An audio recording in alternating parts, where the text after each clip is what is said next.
and welcome to the Lore Q&A. I'm Mod Raven, and with me is... Mod Jack. Mod Rowley. Mod Stu. I'm Mod Kaosi. Hello. OK. So what we're going to do is we're going to take you through some interesting bits of lore. So starting with, this is our lovely agenda screen. We're going to take a look at the narrative approach to archaeology, which is, of course, our new skill. Then what we're going to do is we're going to give you a primer on the Elder Gods to make sure that everyone is caught up. Let's go. Apparently that's very popular, that everyone is caught up, knows what's going on, and knows where everything is at this stage. Then what we're going to do is something a bit different. We're going to drill down into some lore that people have repeatedly asked about, but we haven't explored much, which is a study into the human kingdoms of Gielinor. Apparently that's also good. And then what we're going to do is we're going to open the floor. We've got a microphone going round, and we'll open the floor to an open floor Q&A. But first, we're going to play a little game. We asked some of our more detail-focused players to give us something that they considered a lore fail. So, I need you to say this with me. We're going to play Fail or No Fail! Next time, you all have to say it, OK? Right. So here's how this works. I'm going to show you a lore fail. If you think it is a lore fail, I need you to hold your phone up with the screen on. OK? Then I'll tell you whether it is a lore fail or not. So our first lore fail. Zaros implies that conscious life can only arise on imperfect worlds. But Anachronia has dinosaurs on it that predate Gothics. Is it a lore fail? Hold your phone up with the screen on if you think it's a lore fail. Nobody thinks it's not one guy. One guy thinks it's a lore fail. Two guys. Right? Well, the answer is maybe. So when Zaros said conscious life, what he actually meant was sapient life. And dinosaurs are not sapient. They're not like intelligent, tool-using, self-aware creatures. But we didn't think about that line of dialogue when we added in Anachronia. So it's kind of a lore fail. So everyone gets a point. Oh, thank you. And thanks for putting me up first. This is not daunting at all. Sit down. So, that's good. Just in case anyone didn't see this morning, we revealed that we're working on a new skill, Archaeology. And as Mod Raven said, I'm here to talk about our narrative approach to the skill. Now, we know there are lots of other reasons why people would be interested, things like power, wealth, and fame. And we'll be discussing those core mechanics, rewards in more detail and in the keynote speech at 5 p.m. on this stage. But for you, we're just talking about the stories and narrative for the time being. But quickly, first up, when you say archaeology, a lot of people think this. This is the Time team, the cast of UK Time team. Very happy that they've just dug a big hole. And while digging, sure, it's a part of the skill. We have to remember that RuneScape is a fantasy game.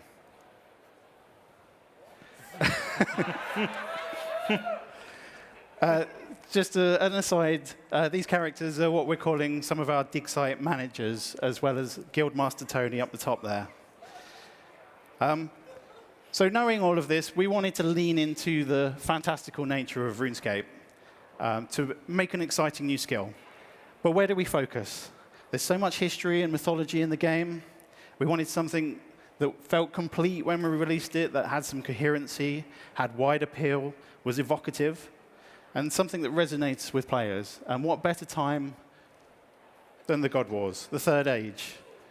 This is our dark age of RuneScape, a 4,000-year span of time in which stuff happened. We don't really know what, but we've explored it with archaeology. It's a big blank canvas for us. Yeah, that point. OK. But we didn't want to discount archaeology, real archaeology, because we want the skill to feel authentic as well. And while digging, yeah, that's just the process. It's the output that really, really matters with archaeology. Because it's amazing. It's given us so many things in our own history, the wonders of the world, both known and lost to time. A bunch of weird stuff too, like this pictured Antikythera mechanism. This was some really intricate clockwork thing that was found well ahead of its time. There's also a bunch of historical strangeness. We've got the Masons logo up there. There's loads of things related and adjacent to archaeology that are really weird. And of course, history over time becomes larger than life, and we end up with mythology. And we've got a lot of that in RuneScape. Atlantis pictured here. But moving beyond mythology, we also explored the role of popular culture and its depictions of archaeology. And we realized that there are loads of commonalities across all films, games, books, and TV. And we wanted to crib on those as well. Obvious things like traps and curses, good old Indiana Jones there. The idea of secret organizations and conspiracy. We've got some Illuminati influences in. The idea that there's usually a race against time, where there are antagonists and there's danger. And supernatural elements that come in towards the end of these things. The picture here of the mummy. And finally, the idea of revelation, where the hero discovers that history is not quite what you thought it was. But what does this all actually mean for the skill? That was just our how. How does this manifest as the skill itself? Well, the first and most obvious point is we have lore drops. Just like dungeoneering, but we've got more than dungeoneering. There's loads of new stories, characters, events, and places that all of these things are explored in lore. Each of our sites also, it tells its own story. We've got environmental storytelling. If anyone's played the play test over in the volcano, they've seen maybe one of our sites. And these aren't just your typical archaeology dig that you might expect, just dirt and soil. There's some really fantastical elements to these places. And one of the rules we set for ourselves is that no two sites are the same. While they may share the same core mechanics at their heart, just because there's something at one site doesn't mean it's at another site. They have unique feel, theme, and mechanics, and rewards, which is important too. Next is the idea of the player's journey through the skill. It's not just about getting to the max level. There's also things like qualifications, as you kind of become a better archaeologist over time, and the discoveries that you'll make, because sites aren't just laid bare as soon as you arrive. You'll have to discover and dig through and find some hidden areas. And we also have mysteries. You might come across some strange devices or possibly some puzzles. But like I say, no two sites are the same. So if puzzles aren't your thing, you're fine too. These are mini quest-like pieces of content. And finally, the skill itself has a meta-narrative, the story of how archaeology came to be and what it means for the world out of time. That was early. Just to sign off quickly, the image here, this is of one of our dig sites. This is Everlight. We're over in the volcano. I would encourage all of you to come over and have a little playtest. We definitely want your feedback, so please come and talk to us. And that was just a sign-off. I believe this is the American cast of Time Team. But I'm going to hand over to Mod Jack. Right, in rehearsal, no one did it first time either. So this time, say it with me. Fail or no fail. That was much better. Right. You can play along at home as well. If it's a lore fail, hold up your phone, but you don't need to turn the light on because we can't see you anyway. For our second lore fail, in Stolen Heart, the Skulls are a small gang set up by Noom. In the Ark, the Skulls are a much larger and more established organization with a long history. And in Ports, Ling is very clear that they are the same organization. Is it a lore fail? Hold your phone up with the screen on if you think it's a lore fail. Few people hesitant. Some people can't turn the screen on. Yeah, okay. The answer is, it's a lore fail. Yeah, we got this one wrong. If you want a canon answer to how to resolve this, Noom is boasting. He's boasting they made up his own gang, but he didn't actually make up his own gang. He was a member of an existing gang. Okay, so now I'm going to take you through a bit of a primer on the Elder Gods, catch everyone up to where we are. So, Who are the Elder Gods? Well, the very simple reason, they are the creators of the universe. They made everything in the RuneScape universe. What they do is they take planets and they mold them. They craft them into these lovely generators of anima, making these delicious, delicious anima, because they then lay their eggs in these perfect worlds. They lay their eggs and they have a nice little nap. Then what they do is they sleep as the eggs feed on that anima, and then they hatch and birth a new generation of Elder Gods. We call each of these a revision. Okay, so how many Elder Gods are there? Well, there are 5 Elder Gods. This is the accurate number. Those of you who are adamant lorehounds and have researched other things can spend some time thinking about that, but there are 5 Elder Gods, and they are Jazz, Full, Wen, Bick, and Ma. These are the only Elder Gods. Ma is probably the best known of the Elder Gods, because she is the creator of some of the most iconic RuneScape characters, and indeed arguably RuneScape storylines, as she created Seren and Zaros, and of course the Majorat, who take her name. Ma was born malformed. She was incomplete, she was imperfect. She wasn't able to grow up as part of this sort of new version of super-duper Elder Gods. Ultimately, she was so malformed that she had to be euthanized by Seren in Children of Ma. Spoilers, obviously, but if you come to Lore Talk, you're probably waiting for spoilers. So Ma's birth is quite important. The failure of her birth, rather, is quite important, because it created a loss of power for the Elder Gods. They were unable to continue their revision, to continue their cycle, because they didn't have the power that this Elder God represented. So what happened instead? Well, they had to fill that vacuum, and they filled this vacuum by Jazz kind of giving up her future by taking her egg and turning it into the Stone of Jazz, this powerful item that provided the power to allow the Elder Gods to continue their revision. Okay, so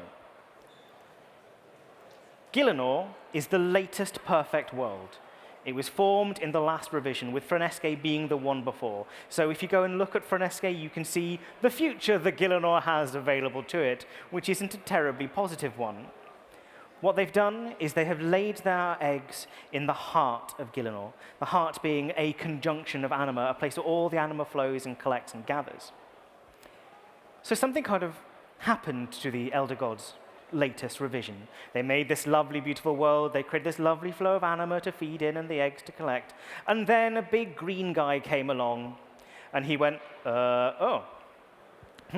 this is interesting. I think I've jumped ahead on my slide. And what Guthix did is he tapped into that anima flow. And in tapping into that anima flow, he saw the Elder Gods as a threat, and he kept them asleep. He kept them from waking up and hatching and ripping the planet to pieces. And in the process, he got nicely more powerful, which is always a lovely side effect. And then Sliske came along. And Sliske went, oh, you're quite interesting. A stab. And Guthix died. This, of course, caused a disturbance in the anima. It caused a massive change in what was going on as weird side effects happened, and this caused Jazz to wake up. And so what Jazz did is she looked at what was going on, and she saw these ants fighting amongst themselves, and she went, I'd like to know more about this. And so she went, you new ant, you will be my guide. Because to her, all ants look the same. She's the thing with the magnifying glass. And so she chose Sliske as her agent, which, as everyone knows, is a really smart move. Well done, Jazz.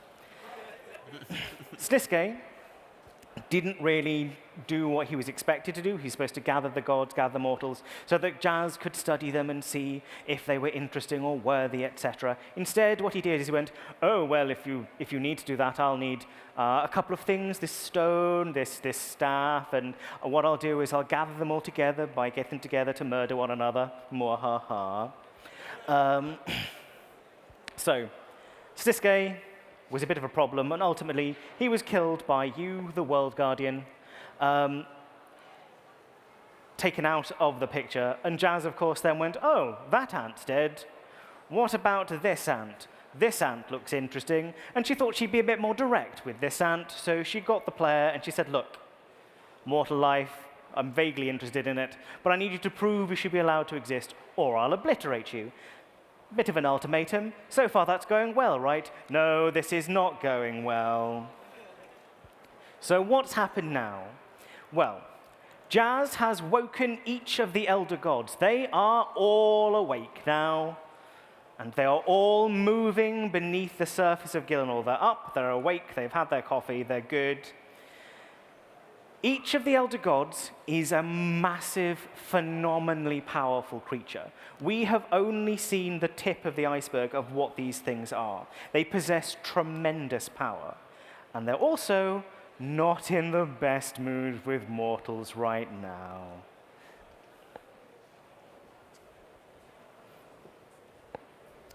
All right, you know what to do. Here we go. Fail. Fail. Oh, no fail. Right, for the third one, here we go.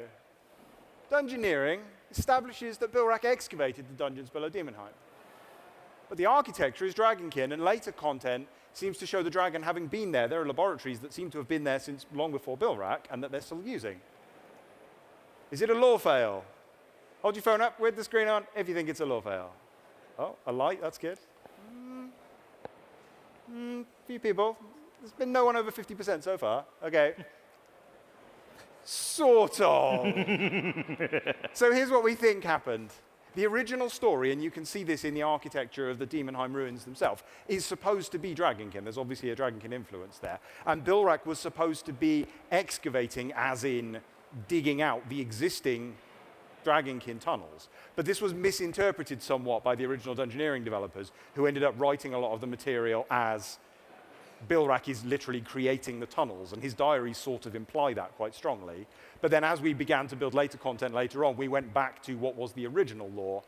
So it's kind of a lore fail, but the lore fail is kind of with the content in the middle, rather than the content at the start and the content at the end. So you can have a point if you said yes, and you can have a point if you said no.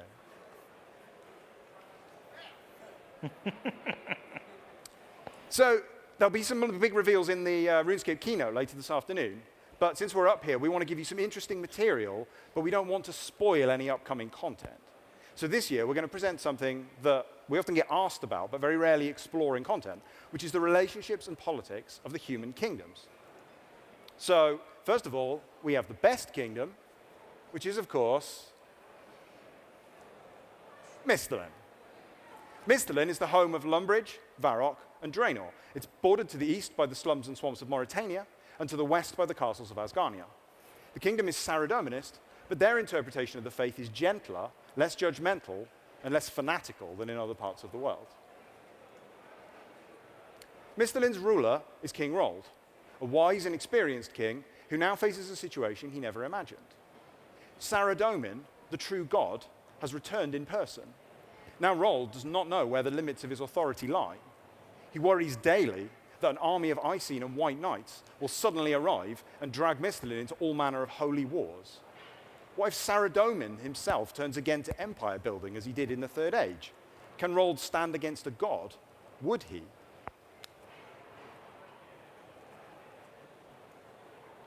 Elomeria is Rold's queen, and she has struggled to adjust to her expectations placed on her. Perhaps another role would suit her better. Military leader is not a position that would suit Rold well at all. If the people ever do need an inspiring warrior to look to, perhaps Elomeria can finally find her true calling. Duke Horatio is the ruler of Lumbridge and its surrounding lands. Lumbridge was the site of the first devastating conflict of the Sixth Age between Saradomin and Zamorak. Although the damage from the battle was eventually repaired in the Lumbridge Rebuildathon, this has left Horatio deeply in debt. Since suing Zamorak is hardly an option, he's spent his time and political capital since trying to reclaim money from Falador and the Church of Asgarnia, but he's had little success so far. Now, there will be spoilers for desperate times here. In his disguised persona as Reldo, Kairos has an enormous influence over Mistalin, and especially King Rold, having been his personal tutor and advisor. This goes some way to explaining the kingdom's irreligious attitude. For now, Kairos is continuing to maintain that disguise. But if Saradominist inquisitors ever uncover the existence of a heretical enchanter hiding at the very heart of Varrock's court, the consequences could be dire. The wizards of the Wizard's Tower have a long and complicated history with religion, But in the present, they are a relatively united, nominally Saradominist organization with more of a leaning towards research and rationalism than faith. They don't involve themselves too much with politics, but they are a counter-influence to the church in counseling the king. And Count Draenor, of course, is dead. But can such a creature ever truly die? Vampiric influence isn't far away, and even if the Count himself does not return, perhaps another fell creature could seek to inherit his estate. Of course, Mistalin is only one of the kingdoms. Although most of them are supposedly allies, they are independent states, and tensions have always existed between them. Although in some ways Asgarnia is Mistalin's closest ally, in other ways the two kingdoms stand apart. It's no coincidence that Saradomin chose Falador and not Varrock to make his base of operations on his return, as the fanatical White Knights have a very different interpretation of Saradominism. It's only recently there's been peace with Mauritania, but the people of Mistalin have no particular reason to trust a nation of bloodthirsty tyrants. If there is to be a lasting truce, Mauritania will have to do much to reassure the Mistalinians of their good intentions. Whether the vampires of Mauritania even want to do this is unclear as of yet. And with the reopening of Menethos, Al-Kharid now stands as a gateway between Mistalin and the lucrative trade routes with the eastern lands. Of course, the greedy Kharidians have always acted in their own self-interest and gouging hard-working Mistalinian merchants with their unnecessary tariffs. And of course, very real threats also come from within the kingdom's borders. Goblins can still be found in the remoter regions, and constant vigilance is necessary to stop them from preying on farmsteads. Zamorakian cultists too seem to spring up everywhere, and sometimes it's difficult to go anywhere without running into a black-hooded demonologist. From within and without, from east and west, Mistalin must remain vigilant if it's to retain its independence.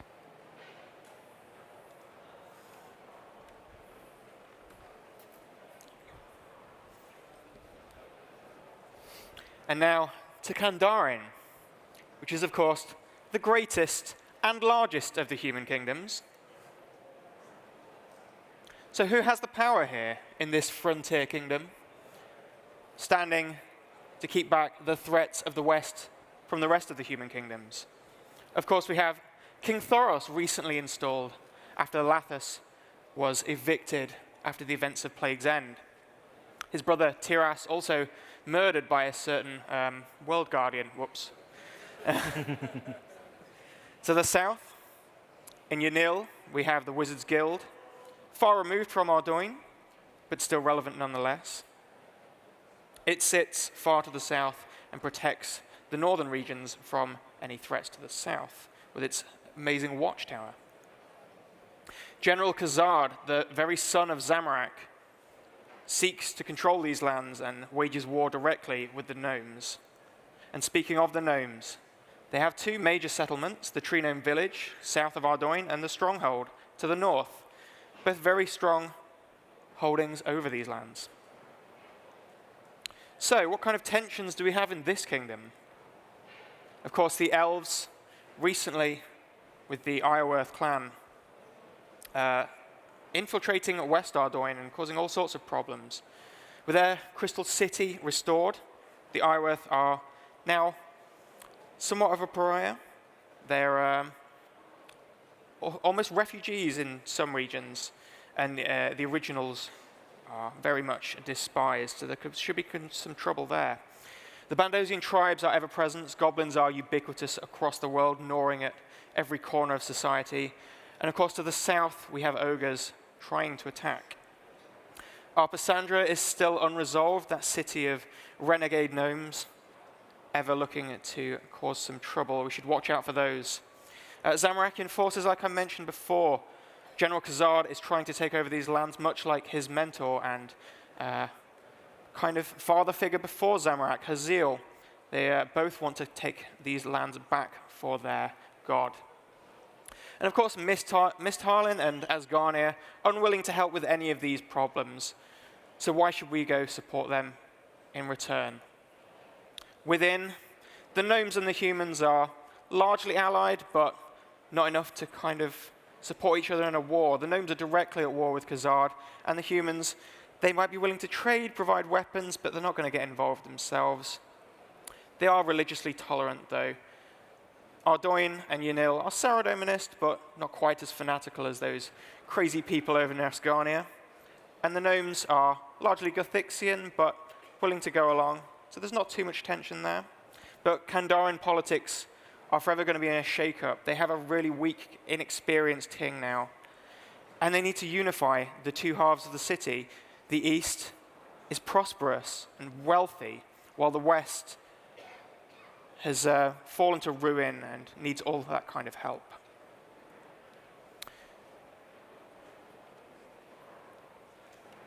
Majestic Asgarnia, the seat of power, the pulsing heart of civilization. Rulership of the kingdom of Asgarnia is shrouded in mystery. The ailing King Valens has not been seen in public for nearly a decade. His son, Crown Prince Anlaf, governs the Principality of Berthorpe from behind closed doors. The prince is said to live in fear of assassination or capture by enemies of Asgarnia. Sir Amic Vars, Lord Regent and unofficial successor to King Valens, has continued to maintain order in Asgarnia and ensured the Kinshra, once held in equal esteem to the White Knights, remain in exile.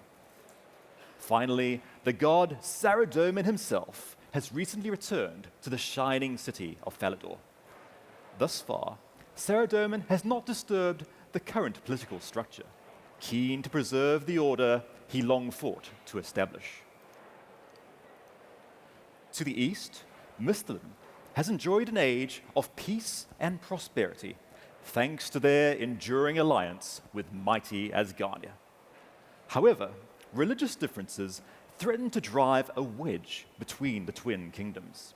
Falador, unquestionable in their faith, welcomes the presence of their divine liege. Meanwhile, the Church of Misthalin has splintered into a variety of denominations, unorthodox, untrustworthy. Mistalin's leadership lack conviction. They doubt the wisdom of Saradomin.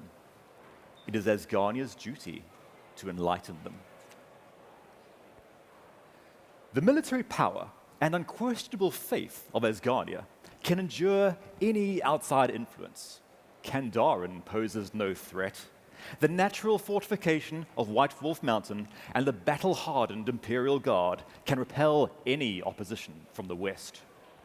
However, noble Asgarnia suffers several tensions within its borders. To the north, Saradomin's adversary, Zamorak, has occupied the Black Knight's fortress. The Kinshra headquarters and a host of other perils dwell in the dungeons beneath Tavli. Despite the exile of the Kinshra, the spark of chaos threatens to reignite the forces of darkness that lurk in the wilderness and set Falador aflame. Also to the north, Berthorpe's militia are forced to maintain a perpetual and costly defense against the ravenous mountain trolls. Smuggling and piracy persist in Port Sarum, and the goblin village can be a comical nuisance. Asgarnia has tolerated the dwarves that mine through Falador's foundations and reap the kingdom's mineral resources, for now. Meanwhile, the status of King Valens and his son remains a mystery. Are they still alive? How would Saradomin react if the rightful ruler arose and sought to reclaim Falador from the White Knights? What does it mean to the current political body of Asgarnia that their literal god has taken a seat there? Will Saradomin choose to withdraw to preserve the current peace? Will Zamorak allow order to prevail? Or will the kingdom of Asgarnia be consumed by chaos?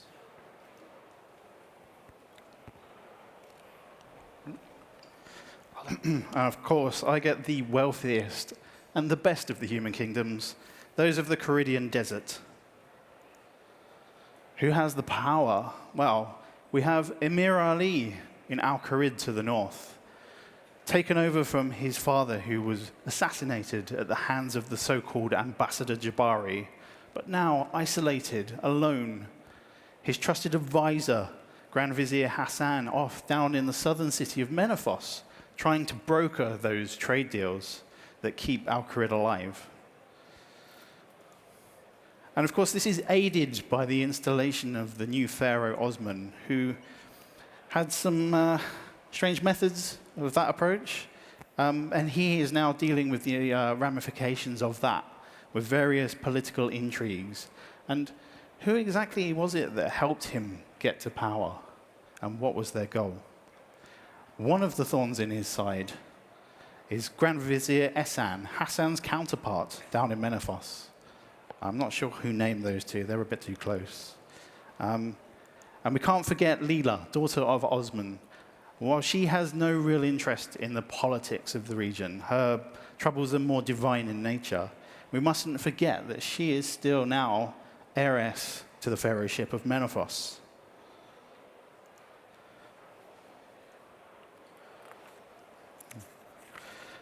So, all of the kingdoms of the desert stand alone. They have their own divine problems in the form of Amascut, and the two seats of power of Menethos and Al-Kharid, until recently, have been a standoff, a cold war, effectively. And as a result, they've isolated themselves effectively from the rest of the Western kingdoms. But they're all too happy to take their money from the penny-pinching people over in Misthalin there. But we have the likes of various market vendors happy to take the gold of boorish tourists. And aside from just a couple of small settlements, thanks in part because of Amascut and the ruin and destruction that she has sown. So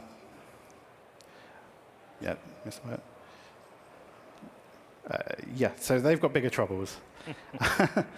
There's a lot of healing that needs to be done in the desert before they feel that they can rejoin the rest of the Western world. I'll pass you on to.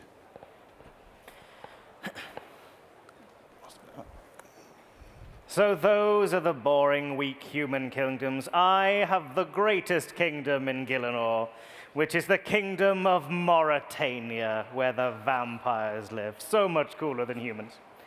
So, what's going on here? Well, we have Venescula, who is the current ruler of Mauritania. She rules with an uneasy alliance between other powerful figures. She is mostly benign at this point, but she's not above using threats and blackmail to get her way. Alongside her, we have Ephorite. She doesn't really want power, but the humans keep looking to this Icene, looking at the wings and the royal figure and going, "You could be our savior." And this causes a bit of a rift between her and Venescula. It widens each day. And then you have Saphalan. Saphalan is utterly confused at who he is. He's half human, half Icene, half vampire, and completely lost. He acts officially as a bit of a bridge between Venescula and Ephorite, but his confusion is making this rather failed, as it were. So, who else do we have in power at the moment? Well, we have this figure. We have Jared. Jared is finally back in Mauritania, and he's deliberately stirring the pot. He's riling up the werewolves with promises of a better life out from the vampires' chains. And then he's telling the vampires that they don't need to be held back by the weak and feeble humans.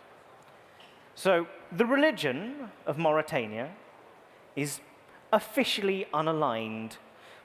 However, Jared is stepping in, and he's starting to spread the dark flame of Zamorakinism back to the region. And Ephorite could potentially stand against that, but she doesn't really want to. She has no real love for the god that she felt abandoned her.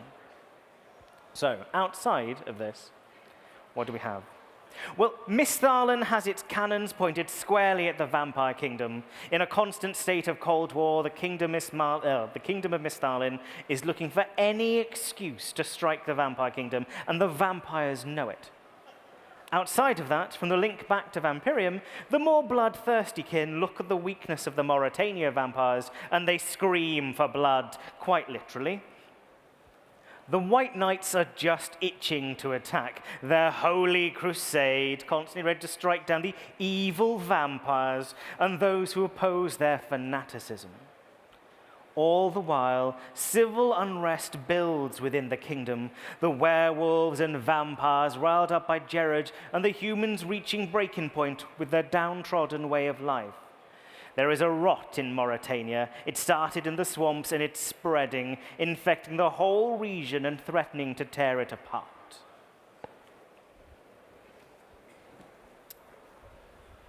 Okay, this time I want you to be so loud that it really confuses everyone in the other hall, okay?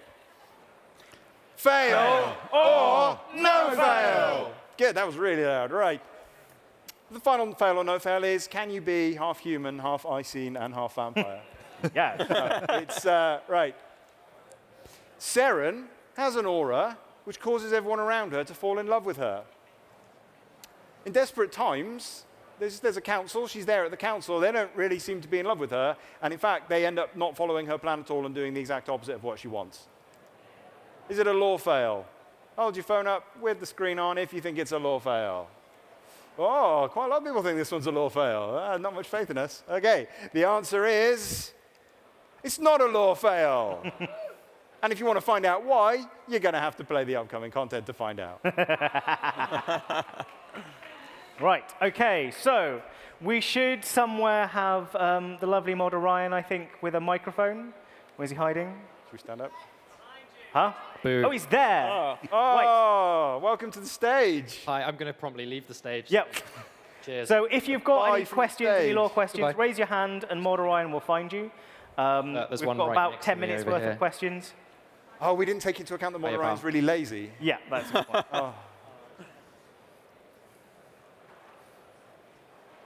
Okay, go ahead. Okay. So I remember, like in the Myths Guild in old school, you wrote some of the books there. Is that correct? Yes? Yes. For the Weeping, what Yes. exactly is it referring to? Because it's really hard to figure out. It is a sinister story with a sinister monstery thing in it. It's a horror story, basically. Oh. Yeah. I don't have a huge amount of lore things to that. I wrote a horror story for old school, is what it is. Does it connect with Imcandoria's fall? It wasn't in, at the time I wrote it, it wasn't intentionally. Whether old school have made that happen is a question for them. Oh, yes. Thank you. Lovely. Nice one. Hands up. Oh, I'll come all the way over there. Make him run. I'm just going to trust you and give you the microphone.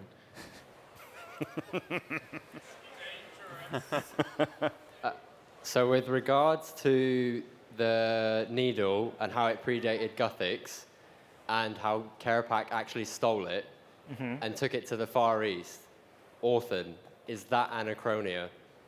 Because there's a lot of Dragonkin statues, so I don't think that's bad to answer. No, specifically, Anachronia isn't Orthan, but Orthan is on Anachronia. Orthan yeah, I can is take a this one. city on Anachronia. Yeah. it's within Anachronia then, The Dragonkin ruins. the Yeah. Dragonkin ruins. So with regards to that, would there be something similar to Sliskay's endgame happening with Kerapak? Can you be? You mean like a maze? Can you be more Not specific? necessarily. Okay. So What do you how there mean? so how there was Sliskay's endgame, Labyrinth Part 2. Two mazes. how there was Sliskay's No support for endgame, that. Yeah. and you obviously get to fight Sliskay. Right. Would there be some sort of similar encounter with Kerapak now that he I think has this is that something power? you're going to have to That's wait definitely to a find out. spoiler for upcoming content. Yeah. That's fine. No, that's okay. Sounds like a good idea, though.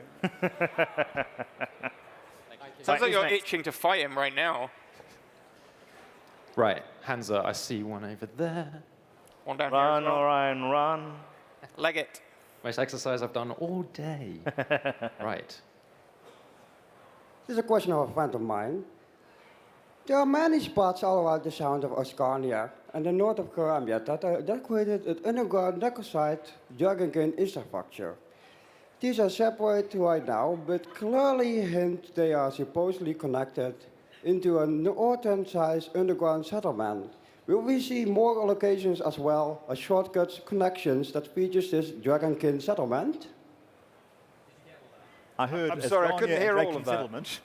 Connection of an underground Got it written down. thing. Thank you. I'll try and briefly summarize this absolute essay of a question. Okay. That's the best kind of question. There are many spots around the south of Asgarnia and the north of Karamja that are decorated with Necrocerti Dragonkin infrastructure. Blah, blah, blah. Wow, no respect. They're separate right now, but they potentially hint to more orphan-sized underground locations. Will we see anything like that? Any connections? In Karamja, and Or just all around? I don't think we have anything. We have in mind nothing for that planned region. individually, no. We, The answer we is have some maybe at some point, but it's We not always anything we planned. could. We have nothing currently planned for that region. We have some interesting stuff already for Karamja ruins, so have a dig around if you haven't already found that kind of stuff. A few quests specifically with that kind of thing as well, like Hero's Welcome. Okay, another one here. How will the dig site be implemented in the lore for archaeology? As in Varrock dig site? Yeah. It's it's where we've set up a new kind of hub for the skill, which we're calling the Archaeology Campus, and that's situated at Varrock dig site. This is kind of like the home, the birthplace of archaeology, especially because Varrock is where a lot of the funding is coming from. In terms of how it features in the skill, it doesn't. We've got brand new dig sites. The dig site in Varrock is for dig site quests. We're kind of putting the mechanics in line with the skill as part of the development of the skill, but yeah, we're excited about lots of other dig sites around the world. Make sure you come to the keynote. Yeah, come to the keynote. And the We're going to volcano. be talking a lot about that. And yeah, go play it.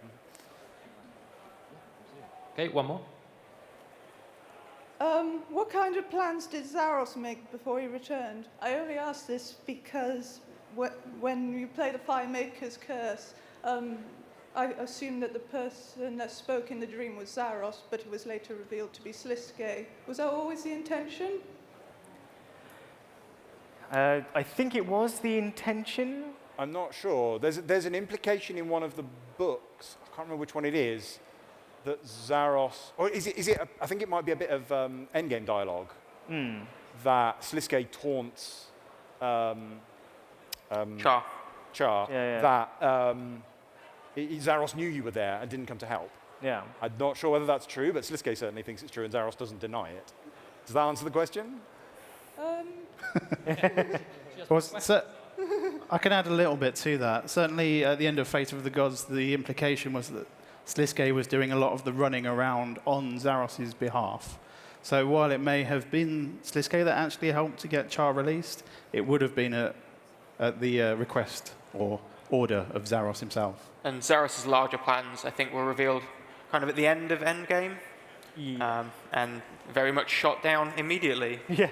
Yeah, so now he needs a new plan, well, or a new way of achieving his same goal. Exactly. Yeah. I think we probably only have time for like one more question. We have time for one more. Yeah, Oh, so Some in just the to catch back up, over anyone there. who wants to get more lore questions, just come find us. We'll be over there. We'll happily answer anything, but for now, one more question. This person looks very sure that they want to ask a question. No, we're skipping you. Okay. There's one over here, maybe?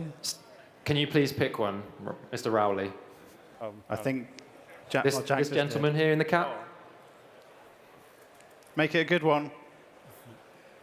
You frequently said that the Knights of the Round Table are your least favorite bit of content because it's far too close to the world.